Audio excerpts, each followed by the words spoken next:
Cara, e você comentou que infarto pode causar bradicardia, mas e DAC? Pode causar bradicardia? Então chega um paciente para mim no consultório, um relato aí de uma frequência cardíaca aí de 48, 46, trouxe já um Holter aí, uma pausinha ou outra, assintomático, e também um paciente que acaba tendo alguns episódios de BAV de segundo grau Morbitz 1, algum bloqueio AV aí no caso. De qualquer forma, na investigação da bradicardia, eu tenho que descartar a DAC? Qual que é o racional aí, Rodrigão? Ótima pergunta. Vejo que é uma pergunta que não é tão fácil de responder e muita gente tem dúvida.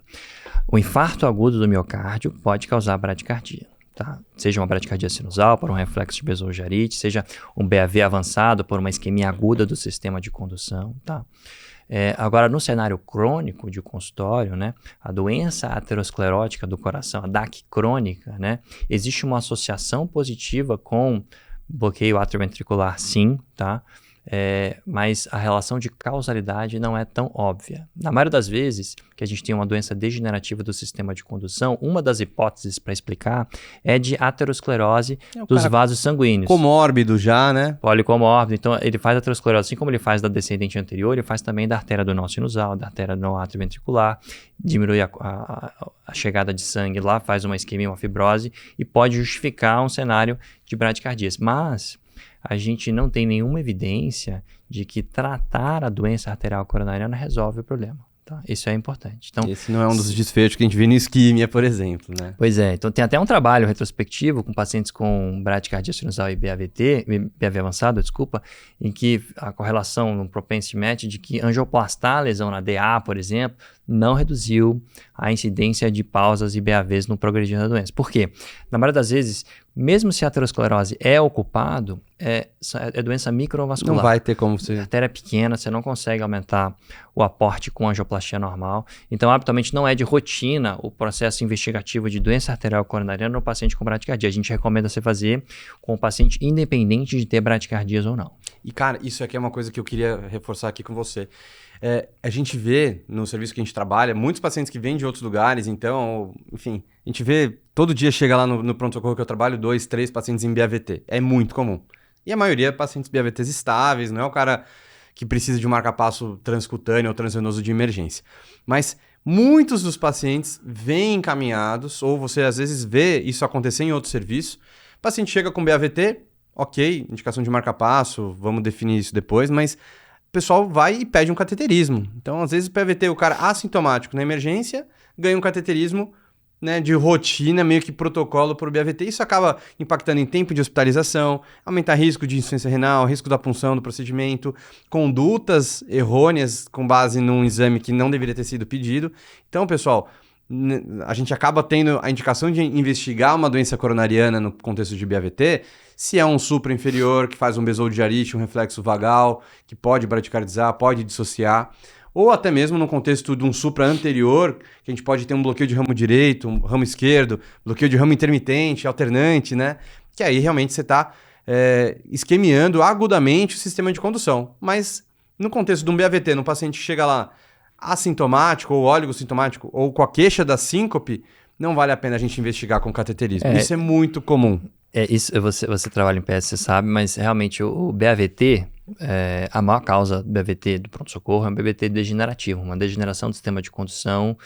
A gente precisa afastar algumas causas extrínsecas, como a gente já falou, mas o cateterismo ele se encaixa quando você tem uma suspeita de que o BAVT pode ser causado por um infarto agudo do miocárdio ali, se por algum motivo tem história de dor torácica no meio, sei lá, algo nesse sentido. De rotina, na maioria das vezes ele não acrescenta na investigação, tá? Também tem um outro lado, tá? Já aconteceu de paciente subir para UTI lá, nossa, com BAVT, a BAVT tá esperando marca-passo e no final das contas era um infarto que passou desapercebido, infarto inferior, tá? Sim. Então é óbvio, você precisa, para variar, né, Zé? É história clínica, exame físico e o eletro, e conversa né? junto com o eletro. É isso que muda. Cara, a gente pegou uma vez um caso, também 10 segundos aqui, a gente pegou um caso de um paciente que chegou com BAVT, uma frequência de 11, rebaixado, mal perfundido, livedado, hipotenso, e não respondia. A gente, primeiro passo na hora de estabilização, colocou um aspaso, um marca-passo transcutâneo, energia lá em cima, ligamos uma droga vasoativa no periférico para ele começar a ver se tinha algum escape, e nisso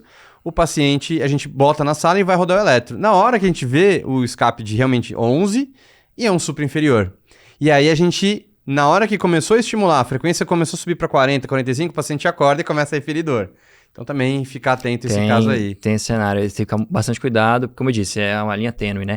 Só um ponto, aproveitando que a gente está falando ainda de etiologias, num cenário do consultório ambulatorial, uma etiologia que a gente nunca lembra e que está bem claro em diretriz, a gente vê alguns trabalhos sobre isso, pacientes que têm BAVT, pessoal, eu diria para você que não é normal alguém evoluir com um BAV avançado de uma forma geral. E geralmente existe algo que precisa ser investigado, tá? E a gente atribuir a um BAVT degenerativo de cara, a gente perde alguns diagnósticos. Ainda mais num cara jovem, né? Abaixo de 50 anos. Abaixo de 50, 60 anos. Sarcoidose. Perfeito. Sarcoidose é um diagnóstico a se excluir em pacientes com BAVT ou BAV avançado com menos de 60 anos de idade é o suficiente. Se ele não tiver nenhuma outra coisa que justifique, vale a pena avançar na investigação. Eu diria até mais, cara. Tem uma casuística que sugere que 10% dos BAVTs ou BAVs avançados em pacientes abaixo dos 60 anos tem alguma causa a ser investigada e sarcoidose é uma dessas. Não é normal, às vezes tem um teste genético, às vezes a gente coloca o marca-passo e esquece do que causou o problema. Sendo uma causa potencialmente reversível, mas também, eventualmente, se ele tem uma indicação de marca-passo por uma sarcoidose, ele ganha como um 2A ou um 2B o upgrade para CDI, por exemplo, né? Começa então, aí. Pensar por aí também. Mais um motivo. Então, assim, é importantíssimo, isso eu reforço, a gente não pode, assim como o paciente que tem uma dor torácica no seu consultório, você pede um processo investigativo para doença arterial coronariana, o paciente que se apresenta com uma bradicardia importante, seja sinusal ou principalmente ventricular, BAVs, tem que fazer uma investigação para excluir causas secundárias em paralelo ao tratamento, tá? São coisas que andam em paralelo. A gente, com frequência, esquece da investigação só resolvendo o problema.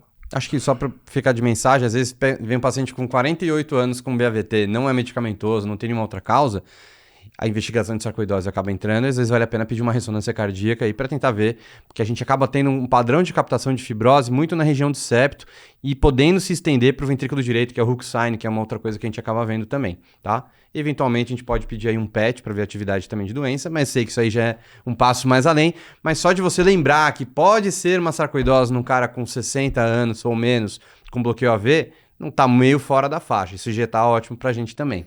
Teste genético também, mutação de SCN5A, não relacionada à síndrome de Brugada, também está associada à doença degenerativa progressiva do sistema de condução, em pacientes com menos de 60 anos. O teste genético pode agregar alguns casos. Um red flag, né? Red flag. Maravilha. Ótimo.